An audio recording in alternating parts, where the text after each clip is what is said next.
Hi friends, ఈరోజు blog వచ్చేసి Saturday and Sunday రోజు బ్లాగ్ అండి. ఇప్పుడు టైం అయితే మార్నింగ్ 8 అయింది. అంశు తల్లి ముందు రోజు ఈ ఆట వస్తువులతోటి ఇసుక నీళ్లు పెట్టయితే ఆడుకుందండి.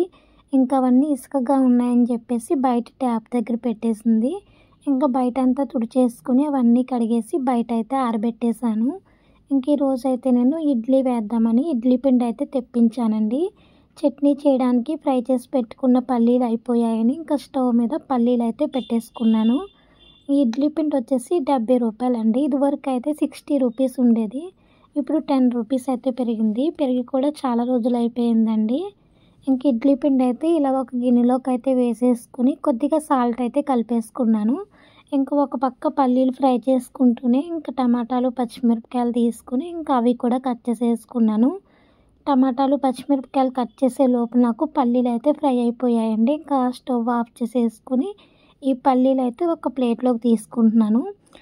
ఈ పల్లీలు నాకు ఒక 3 టైమ్స్ చట్నీ చేసుకోవడానికి అయితే సరిపోతాయండి. ఇలా ఒకసారి ఫ్రై చేసేసి అయితే పెట్టుకుంటాను అనమాట. అంటే అస్తమాను అలా ఫ్రై చేయడం ఎందుకని చెప్పేసి కొన్ని పల్లీలు ఫ్రై చేసి పెట్టుకుంటాను. ఎలాగో ఎప్పుడు ఇదే చట్నీ చేస్తాను కాబట్టి. ఇంక ఇప్పుడైతే అదే బనాలీలోకి కొద్దిగా ఆయిల్ వేసేసుకొని 1 టీ స్పూన్ ధనియాలు, 1/2 టీ స్పూన్ జీలకర్ర వేసుకొని కట్ చేసుకున్న పచ్చిమిరపకాయ ముక్కలు అయితే వేసుకున్నాను. ఒక్కొక్కసారి నేను ఒక్కో విధంగా అయితే చేస్తానండి చట్నీ అయితేని. అంటే ఒక్కొక్కసారి కొద్దిగా ఆయిల్ వేసేసుకుని ధనియాలు, జీలకర్ర, పచ్చిమిరపకాయ ముక్కలు, అలాగే టమాటా ముక్కలు, వెల్లుల్లి, సాల్ట్ అన్నీ వేసేసుకుని ఒకసారి ఫ్రై చేసుకుంటాను. ఒక్కొక్కసారి అయితే ఇలా విడివిడిగా ఫ్రై చేసుకుంటానండి. ఇప్పుడు ఎలాగో పిల్లలకి సమ్మర్ హాలిడేస్ కాబట్టి కొంచెం లేట్ అయినా పర్లేదని చెప్పేసి ఇలా విడిగా అయితే ఫ్రై చేసుకున్నాను అనమాట.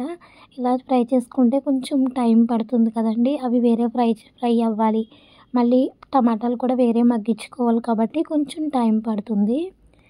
ఇంకా పచ్చిమిరపకాయలన్నీ ఫ్రై అయిపోయిన తర్వాత ఒక గిన్నెలోకి అయితే తీసేసుకున్నాను. ఇప్పుడు మళ్ళీ అదే బనాలీలోకి కొద్దిగా ఆయిల్ వేసుకుని టమాటా ముక్కలు వేసుకుని కొద్దిగా సాల్ట్ అయితే వేసుకుని ఒకసారి కలిపేసుకుని ఇంకా మూత పెట్టేసుకుని టమాటా ముక్కలను అయితే మగ్గించేసుకుంటానండి.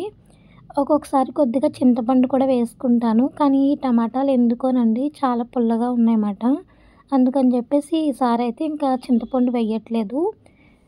ఇంకా టమాటాలు మగ్గేలోపు నేను ఇడ్లీ వేసేసుకుందామని చెప్పేసి ఇంకా ఇడ్లీ అయితే వేసేసుకుంటున్నాను. ఈరోజైతే ఇడ్లీ పిండి చాలా పలుచగా ఉందండి.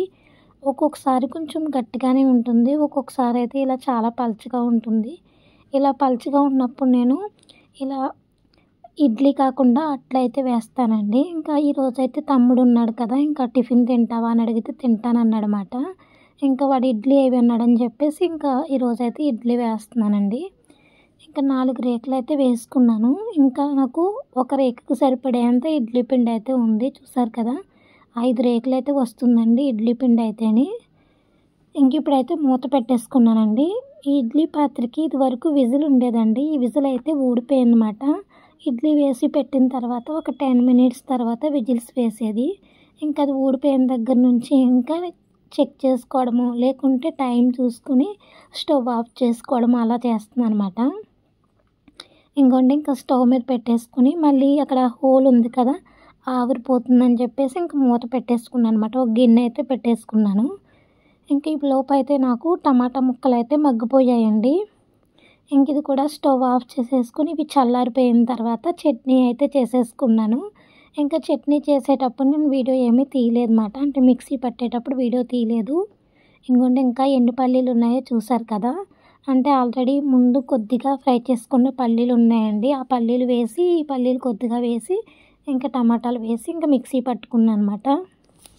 ఇప్పుడు చట్నీకి అయితే తాలింపు పెడుతున్నానండి. నేనైతే చట్నీకి ఎప్పుడు తాలింపు పెట్టను, ఎప్పుడైనా ఒకసారి పెడతాను.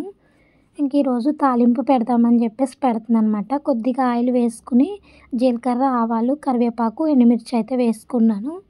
ఇంకా చట్నీలోకి అయితే ఈ తాలింపు వేసేసుకున్నానండి.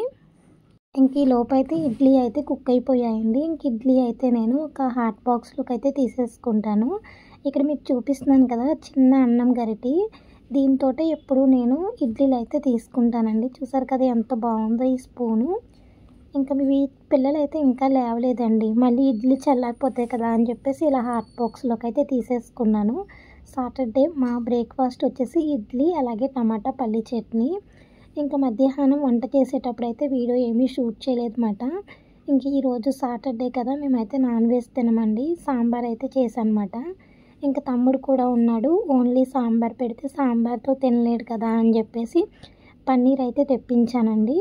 ఇంకా పన్నీరు అలాగే జీడిపప్పు వేసి కర్రీ చేశానండి. ఇంకా అది కూడా వీడియో చేయలేదన్నమాట. అంటే వంట చేసేటప్పుడు వీడియో ఏమీ షూట్ చేయలేదు. ఇంకా ఇప్పుడు టైం అయితే మధ్యాహ్నం 3 అయిందండి. ఇంకా తమ్ముడు మా హస్బెండ్ కలిసి డీమార్ట్కి వెళ్ళారన్నమాట. ఇంకా పిల్లలకి అయితే ఐస్ క్రీమ్ తీసుకొచ్చారండి. ఇంకా పిల్లలకి ఐస్ క్రీమ్ అయితే పెడుతున్నాను. ఇంకా మా హస్బెండ్ అయితే డీమార్ట్లో ఈ షూస్ అయితే తీసుకున్నారు. ఇంకా నేనైతే సాటర్డే వీడియో అయితే ఏమీ షూట్ చేయలేదండి. ఇంకా తమ్ముడు అయితే సాటర్డే ఇంకా 4 టయానికి ఇంటికి వెళ్ళిపోయాడండి. ఈ వీడియో వచ్చేసి సండే అండి. సండే మార్నింగ్ కూడా నేను వీడియో ఏమీ షూట్ చేయలేదు. సండే నైట్ ఈ వీడియో అయితే షూట్ చేశాను. ఈరోజైతే నేను అంటే సండే నైట్ వచ్చేసి నేను ఎగ్ కర్రీ అయితే చేస్తున్నాను అనమాట. టైం చూసారు కదా, 8-10 నిమిషాలు అయితే అయ్యిందండి. ఇంకా నేనైతే కరెంట్ కుక్కర్లో రైస్ పెట్టేసాను అనమాట. ఇలా వేరే గిన్నె పెట్టి ఇంకా రైస్ పెట్టాను. ఇంకొండి ఎగ్ కర్రీ అయితే చేసేసాను. అలాగే మార్నింగ్ అంటే సండే మార్నింగ్ వచ్చేసి నేను చికెన్ వేసి పులావ్ చేశానండి. చాలా బాగా వచ్చింది చికెన్ పులావ్ అయితేని. అది కొంచెం అయితే ఉందన్నమాట మార్నింగ్ది. అలాగే చికెన్ కర్రీ కూడా చేశానండి. చికెన్ పులావ్లోకి ఆ చికెన్ కర్రీ కూడా ఉందన్నమాట. మా ఇంటికి అయితే సాటర్డే ఈవినింగ్ 4 టయానికి మా తమ్ముడు వెళ్ళిపోయాడు కదండి. సాటర్డే నైట్ వచ్చేసి మా ఇంటికి మా తోటికోడలు గారి అమ్మాయి వచ్చిందన్నమాట. ఇంకా భోజనం చేద్దాం రమ్మని చెప్పేసి అయితే పిలుస్తున్నానండి మా తోటికోడలు గారి అమ్మాయిని. ఇంకా పిల్లల్ని అయితే పిలుస్తున్నాను అనమాట. నేను అన్నీ ఇంకా రెడీ చేసేసాను ఇక్కడ భోజనం చేయడానికి. ఇంకా అందరం భోజనం చేసేసిన తర్వాత నేను ఇంకా కిచెన్లోకి వచ్చేసి ఇంకా తిన్న సామాను అన్నీ ఇంకొండి కడిగేసుకున్నాను. నెక్స్ట్ డే మండే కాబట్టి మా హస్బెండ్ అయితే ఇంకా పూజ చేస్తారండి. అందుకని ఇంకా నాన్ వెజ్ అయితే తినము. ఇంకా అందుకని శుభ్రంగా ఇంకొండి అన్నీ కడిగేసుకున్నాను. అలాగే డైనింగ్ టేబుల్ కూడా శుభ్రంగా క్లీన్ చేసేసుకున్నాను అనమాట. ఇప్పటికే టైం అయితే నైట్ 9:30-10 అలా అయిపోతుందండి. ఈ వ్లాగ్ అయితే ఇక్కడితో ఎండ్ చేసేస్తున్నాను. ఈ వ్లాగ్ మీకు ఎలా అనిపించిందో కామెంట్ చేసి నచ్చితే కనుక లైక్ చేయండి. బాయ్.